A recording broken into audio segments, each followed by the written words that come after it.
Good evening all of you my dear friends. मैं नरेंद्र आपके अपने इस यूट्यूब चैनल पर मैं तुम्हारे नरेंद्र था आपका बहुत बहुत बार स्वागत करता हूं। आज हम परसेंटेज की क्लास जो टॉपिक स्टार्ट कर रखा है उसकी क्लास 17 कर चुके हैं और आज क्लास 18 को स्टार्ट करते हैं। स्टेप बाय स्टेप क्लास को आगे को बढ़ाते हैं। एक या दो क्लास के अंदर आज हम परसेंटेज का टॉपिक कल या परसों में पूरा कर लेंगे। जो क्वेश्चन हमें आज हम जिस क्वेश्चन से स्टार्ट कर रहे हैं वो नेक्स्ट टाइप से स्टार्ट करेंगे। आज हमें जो क्वेश्चन दिखाई दे रहा बोर्ड पर उस क्वेश्चन में क्या दिया हुआ है कि एक छात्र को उत्तीर्ण होने के लिए 40% अंक प्राप्त करने होते हैं। वह 67 यानी 67 अंक प्राप्त पाता है और 13 अंक से विफल हो जाता है। अधिकतम अंक क्या है ये तो मैं दिया है। A student has to score कितना 40% मार्क्स टू पास, यानी पास होने के लिए कितने नंबर की आवश्यकता होती है, उसे 40% करना होता है। ही गेट्स 67 एंड 13 अंकों 13 फेल बाई 13 मार्क्स, यानी वो 67 प्राप्त करता है और 13 अंक से फेल हो जाता है। ये दिया है किसमें, what is the maximum marks, हमें उसका क्या याद करना है, अधिकतम मार्क्स याद करना है। पहले तो हम मान लेते हैं पासिंग मार्क कितना है उसका, पास होने के लिए कितने नंबर की आवश्यकता होती है, पास मार्क्स कितना है उसका हमें दिया हुआ है क्वेश्चन में, यानी वो 67 तो नंबर प्राप्त करता है। कितना नंबर प्राप्त करता है 67, ये तो करता है। और कितना नंबर से विफल हो जाता है, एंड फेल्स बाई 13, कितने नंबर से फेल हो जाता है, 13 नंबर से फेल हो जाता है।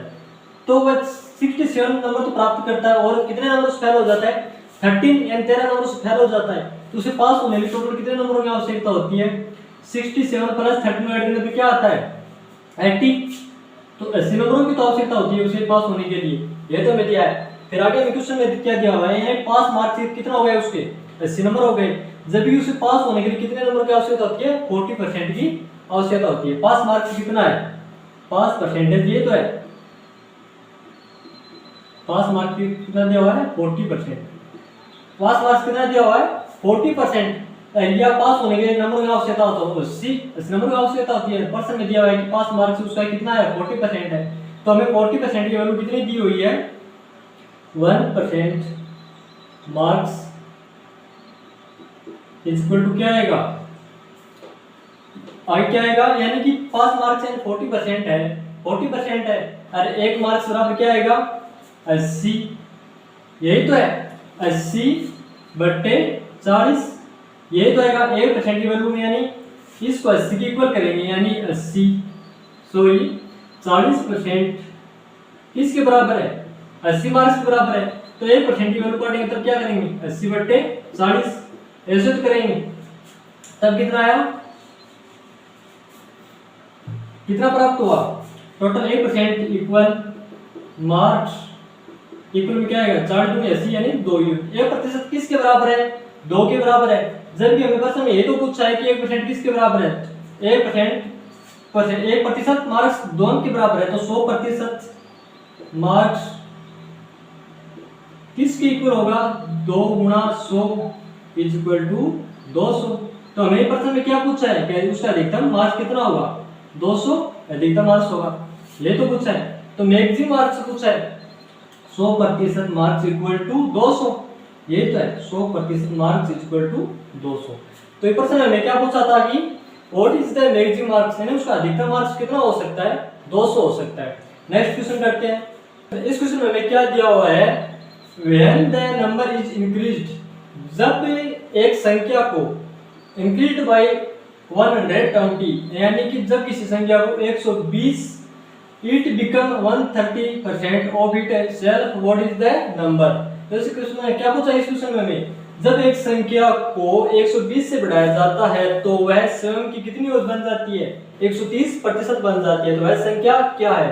तो पहले तो क्या करते हैं 130% को फ्रैक्शन वैल्यू में कैसे लिखते हैं, 130 बट्टे 100 ये तो लिखते हैं, इससे ये कैंसिल। जब कितना हुआ, जब किसी संख्या को क्या होता है, जब किसी संख्या को, तो ओरिजिनल वैल्यू इक्वल में क्या आया 13 बटा 10, यही तो आया। तो 10 क्या है, ये एक ओरिजिनल वैल्यू है, यही तो ओरिजिनल वैल्यू। तब इस संख्या को 130% जब इस संख्या को 120 से बढ़ाया जाता है, ये तो दिया है when the number is increased by कितना 120, यानी जब किसी संख्या को 120 बढ़ाया जाता है तो इट बिकम इट बिकम्स एक 130%, यानी वह अपनी संख्या कितना हो जाती है, 130% हो जाती है। तो व्हाट इज द नंबर, तो वह संख्या क्या है। तो इसमें प्रश्न में हमें दिया है कि उस संख्या को कितना बढ़ाया जाता है। यहाँ पर 10 से 13 बढ़ाने पर कितनी यूनिट बढ़ती है, 3। जब भी प्रश्न में हमें दिया है कि 3 यूनिट की वैल्यू कितनी है, उस संख्या को 120 बढ़ाया जाता है। तो यहाँ पर 10 से 13 बढ़ाने पर कितनी यूनिट बढ़ती है, 3 यूनिट। जबकि हमें क्वेश्चन में क्या दिया हुआ है कि उस संख्या को 130% बढ़ाने पर वो कितनी बढ़ती है, 120 बढ़ जाती है। तो 3 यूनिट की वैल्यू कितनी है, 3 यूनिट की वैल्यू है 120। तब 1 यूनिट की वैल्यू क्या होगी, 1 यूनिट की वैल्यू 3 चौक 12 40। तो 1 यूनिट की वैल्यू कितनी होगी, 40। तो हमें प्रश्न में क्या पूछा था, वह संख्या क्या होती है, वह संख्या बन जाती है। तो वह ओरिजिनल वैल्यू क्या है, 10। ये तो है ओरिजिनल वैल्यू। तो ओरिजिनल वैल्यू क्या होगी, ओरिजिनल वैल्यू कितनी होगी, 1 यूनिट की वैल्यू कितनी है, 40 है। तो ओरिजिनल वैल्यू कितनी है, 10 यूनिट। तो 10 यूनिट की वैल्यू कितनी होगी, 10 × 40। तब तो वह संख्या कितनी होगी, 40। ये तो मैं क्वेश्चन पूछा था कि व्हाट इज द नंबर, तो वह संख्या क्या है, वह संख्या है 400। ऑप्शन नंबर कौन सा है, option number A. Next question करते हैं।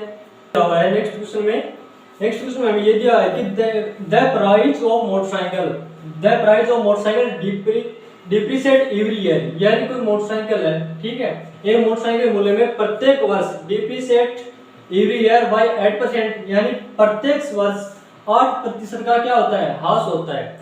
यदि 2 वर्ष बाद मोटरसाइकिल का मूल्य 84,640 वह 440 रुपए होगा। तो आगे ये तो दिया, if the value of the motorcycle after 2 years will be Rs 84,000 यानी 4640 हो जाता है। तो then what is the present value, कि उसकी वर्तमान मूल्य ज्ञात कीजिए। ये तो मैं प्रश्न में पूछा है। तो क्या है मोटरसाइकिल का मूल्य, यानी 8% पर ईयर के हिसाब से क्या हो जाता है, उसका मूल्य डिक्रीज हो जाता है। ये तो हमें प्रश्न में दिया है।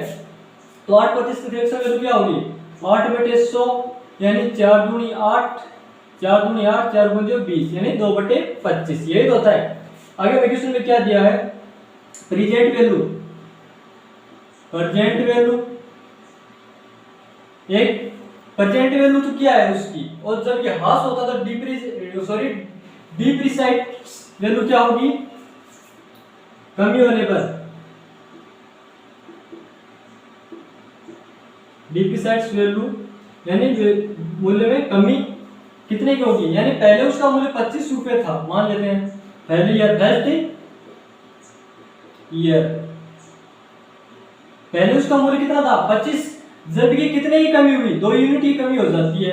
एक वर्ष में कितनी यूनिट की कमी हो जाती है, पहले वर्ष 2 की कमी हो जाती है। तो तब क्या कितना बचता है, 23 यूनिट।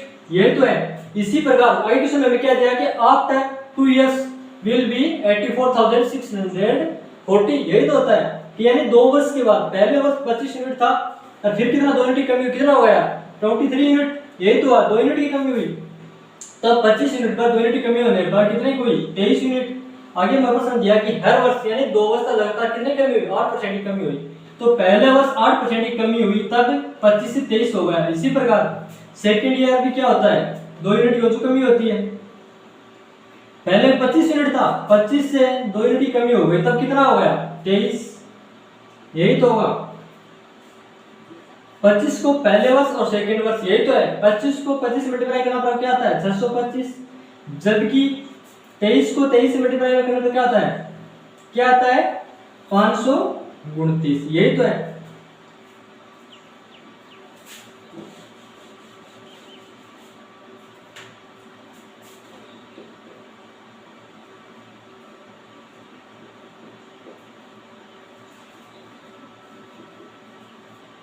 पच्चीस से 23 और सेकंड ईयर क्या होता है 23। तब क्या था 25 मल्टीप्लाई करने क्या होता है 625 625। और 23 को 23 से मल्टीप्लाई करने पर क्या आता है 529। यही तो आता है। जबकि क्वेश्चन में क्या दिया हुआ है कि 2 वर्ष बाद उसका मूल्य 84,640 हो जाता है। यह तो हमें क्वेश्चन में दिया हुआ है। तब 2 वर्ष बाद यहाँ पर होता क्या आया है यूनिट में डिप्रेशन मूल्य में कमी होने के बाद उसका मूल्य कितना हो गया 529 यानी 529 हो गया। जबकि हमें क्वेश्चन में दिया है कि उसका मूल्य 2 वर्ष बाद कितना हो जाता है 84,640 हो जाता है। तो एक 529 इंटू एक बार क्या आता है,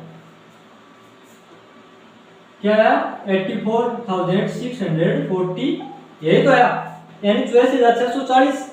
तब एक यूनिट की वैल्यू क्या होगी, एक यूनिट की वैल्यू क्या होगी 529 84,640। तब एक यूनिट की वैल्यू क्या आएगी 5 1 और तब क्या आता है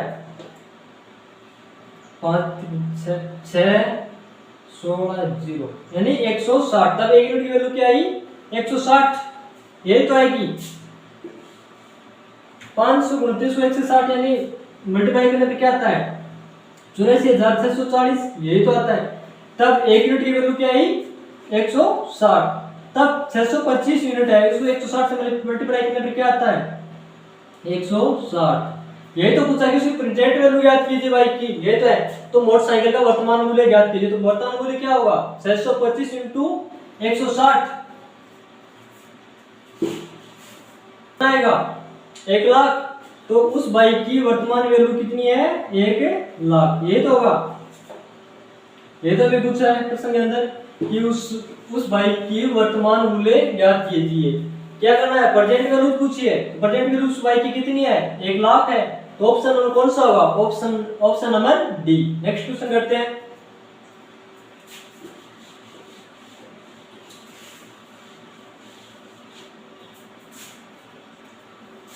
इस क्वेश्चन नेक्स्ट क्वेश्चन हमें क्या दिया हुआ है कि a person spends 30% of his income of food, यानी एक व्यक्ति अपने आय का 30% क्या करता है भोजन में खर्च करता आगे क्या दिया food of 20% of children's education, यानी 20% क्या करता है, अब 20% अपने बच्चे की शिक्षा में खर्च करता है। एंड 60% ऑफ रिमेनिंग, यानी टोटल का 60% जो खर्च किया उसका 60% ये तो दे रहा है, तथा शेष का 60% क्या करता है रिमेनिंग ऑन हाउस रेंट, यानी टोटल का 60% क्या करता है जो शेष बचा उनका रिमेनिंग का कि घर के किराए में यानी रेंट में व्यय करता है। तो उसके पास अपनी आय का कितना प्रतिशत शेष बचा, ये तो अभी किसी ने पूछा है। मान लेते हैं उनके पास टोटल इनकम उनकी कितनी है 100 रुपए है, इनकम कितनी है 100 रुपए, यही तो अभी प्रश्न में दी हुई कि उसकी टोटल इनकम कितनी है 100। उसमें से क्या करता है वो 30% क्या करता है फूड में खर्च कर देता है, 30% क्या करता है फूड में खर्च करता है भोजन में खर्च कर देता है। और फिर क्या क्या करता है आगे 20% क्या करता है बच्चों के एजुकेशन में खर्च कर देता है। चिल्ड्रन एजुकेशन कितना करता है, चिल्ड्रन एजुकेशन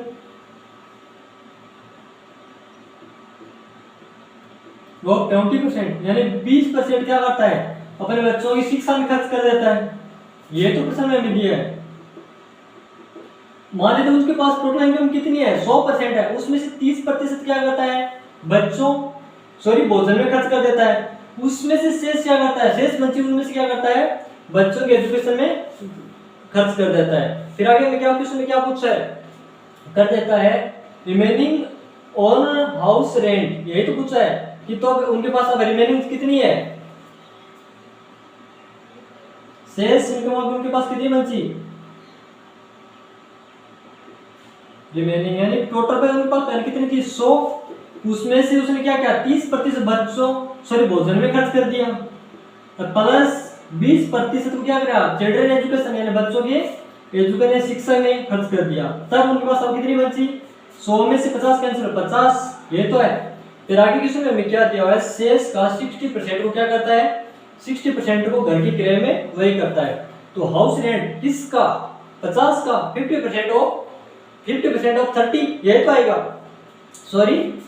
50% ऑफ 60 या 60% ऑफ 50 क्या करता है रेंट में 60% ऑफ 50 किस में खर्च करता है, यानी कि टोटल अब रिमेनिंग उसके पास कितना बचा 50%, तो 50 में से वो 60% क्या करता है ऑन हाउस रेंट यानी घर के किराए में खर्च कर देता है ऑन हाउस रेंट, ये तो करता है 60% ऑफ 50 ऑन हाउस रेंट यानी घर के खर्च में लगा देता है। यानी टोटल उसमें कितना लास्ट में रिमेनिंग रहा 50। 50 में से क्या करता है वो 60%, 50 का 60% वो क्या करता है वो घर के किराए में लगा देता है। तब घर के किराए में कितना लगाता है 60 का 50% कितना होता है आंसर 30।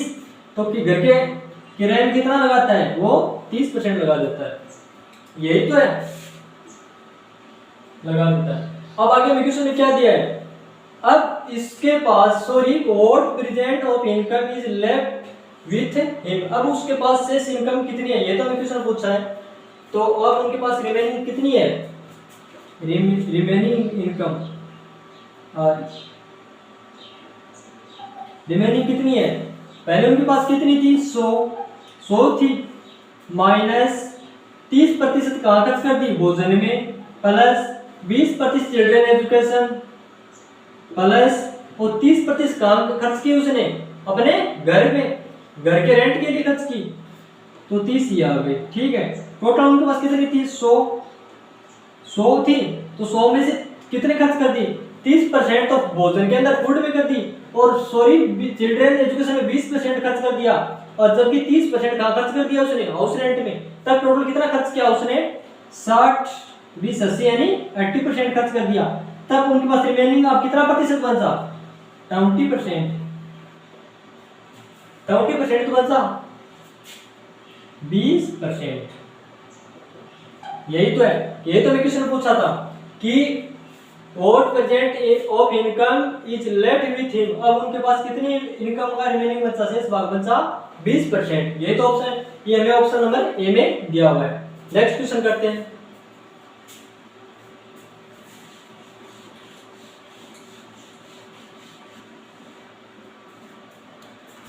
इस क्वेश्चन में हमें क्या दिया हुआ है जो कि आपको दिखाई दे रहा है, इसमें दिया है if 21% of N electricity bill is discount, यानी कि यदि किसी बिजली के बिल पर 21% की छूट दी जाती है, किस पर बिजली के बिल पर कितना डिस्काउंट दिया जाता है 21% ऑफ यानी 21% की छूट दी जाती है, तब भी 1817 रुपए का भुगतान होना बाकी है, तब भी कितना रिमेनिंग रह जाता है डिस्काउंट आरएस 1817 यानी 1817 is still to be paid, यानी अभी कितने का बाकी रह जाता है 1817 रुपए का बिल का भुगतान करना बाकी रह जाता है। आगे हमें क्वेश्चन कहते हैं how much was the original bill amount, तो उसका वास्तविक बिल राशि क्या थी, ये तो मैं क्वेश्चन पूछा है। यानी 21% का छूट देने पर कितना रह जाता है 1817 रुपए का बिल का भुगतान बाकी रह जाता है।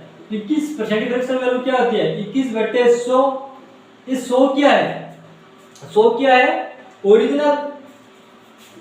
ओरिजिनल ही तो है प्राइस, ओरिजिनल भुगतान प्राइस, जबकि 21% क्या होता है 21% की छूट देने पर डिस्काउंट कितने का दिया 21%, ये क्या है डिस्काउंट,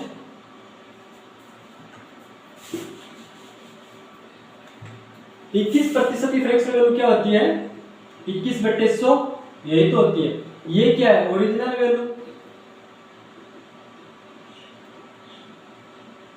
उसमें डिस्काउंट कितने का दिया 21 का, 21 का डिस्काउंट दिया, ये तो दिया। तब इस 21 का डिस्काउंट देने पर उसके पास अभी भी बाकी कितने रह गए, उसने टोटल वैल्यू थी 100 रुपए, उसमें से 21 का डिस्काउंट दे दिया, अब उनके पास शेष कितने हैं 100 में से 21 का डिस्काउंट देने पर क्या बचता है 79, यही तो बचा। ये उसके पास क्या है शेष भुगतान का शेष हिस्सा रह गया। जब ये क्वेश्चन में कह रहा है यहाँ हमारा शेष इनकम कितनी है 79 है, मान लेते हैं टोटल इनकम 100 रुपए है, उसमें से आपने 21 रुपए का छूट दे दी, 21 की छूट दे दिया 21 का डिस्काउंट दे दिया, तब 100 में से 21 का डिस्काउंट देने पर आपके पास शेष इनकम का कितना हिस्सा रहा 79, ये तो रहा होगा, तो 79। तो हमें क्वेश्चन में दिया है कि electricity bill discount RS 1817 is still to be paid, अब भी तब भी 1817 रुपए का भुगतान होना बाकी है, यानी कितना रुपए देने के बाद भी कि 1700 कितना का सॉरी 1817 रुपए का भुगतान बाकी है, जबकि यहाँ तो क्वेश्चन में हमें दिया है कि 79 रुपए का बाकी है, ये तो दिया है कि 79 यूनिट है, तो 79 यूनिट की वैल्यू कितनी दी हुई है क्वेश्चन के अंदर 1817 रुपए, ये तो दी हुई है। तब 79 यूनिट की वैल्यू में 1817 दी हुई है, तब 1 यूनिट की वैल्यू क्या होगी 1817/79, यही तो होगी। तब इसको इससे डिवाइडेशन करने पर एक यूनिट की वैल्यू हमारे पास क्या निकल के आती है, देखो इसको इससे डिवाइडेशन करने पर एक यूनिट की वैल्यू हमारे पास निकल के आती है 23, ये तो आएगी। दो बार आता है, पहले तो डिवाइडेशन, फिर दो बार डिवाइडेशन फिर तीन बार जाने पर 23 से पूरा पूरा कटता है, तब एक यूनिट की वैल्यू क्या आएगी, 23 आएगी। तो हमें क्वेश्चन में क्या पूछा है कि उसका वास्तविक बिंदु राशि क्या आती थी। वास्तविक बिंदु राशि क्या है, ओरिजिनल वैल्यू 100 है, तब ओरिजिनल वैल्यू क्या है, हमारे 100 है यहाँ पे। जब ये कह रहा है कि एक यूनिट की वैल्यू 23 है, तब 100 यूनिट की वैल्यू कितनी होगी, 100 × 23 क्या आएगी, 2300, यही तो है। तब हमारा क्या निकल गया, उस वास्तविक बिंदु राशि क्या थी, 2300 रुपए थी। उसमें से उसने 100 ओरिजिनल था, उसमें से 21 का डिस्काउंट दे दिया, तब उनके पास कितना रिमेनिंग रहेगा, 79। तब क्या क्वेश्चन में दिया था कि नहीं, मुझे 1817 रुपए भुगतान होने का वाला होना बाकी है, तब 21 का डिस्काउंट देने पर कितना का रहेगा, यहाँ तो करेंगे 79 का भुगतान होना बाकी है। जब ये क्वेश्चन में दिया था नहीं 1817 रुपए बाकी है, तो 79 की वैल्यू कितनी आ गई, 1817। तब एक यूनिट की वैल्यू निकाले, तो एक यूनिट की निकालने के क्या करते हैं, 1817 बटे क्या करते हैं 79, ये तो करते हैं। तब एक यूनिट की वैल्यू कितनी है, 23। तो हमने क्या माना था, वास्तविक मूल्य 100 यूनिट माना, 100 रुपए माना था। तब एक यूनिट की वैल्यू 23 है, तो 100 यूनिट की वैल्यू कितनी होगी, 2300। तो हमें ये क्वेश्चन में पूछा था कि उसका वास्तविक मूल्य वास्तविक बिंदु राशि क्या थी, 2300 रुपए। क्लास को लाइक शेयर एंड सब्सक्राइब करें ताकि हर क्लास का नोटिफिकेशन आप तक पहुंच सके।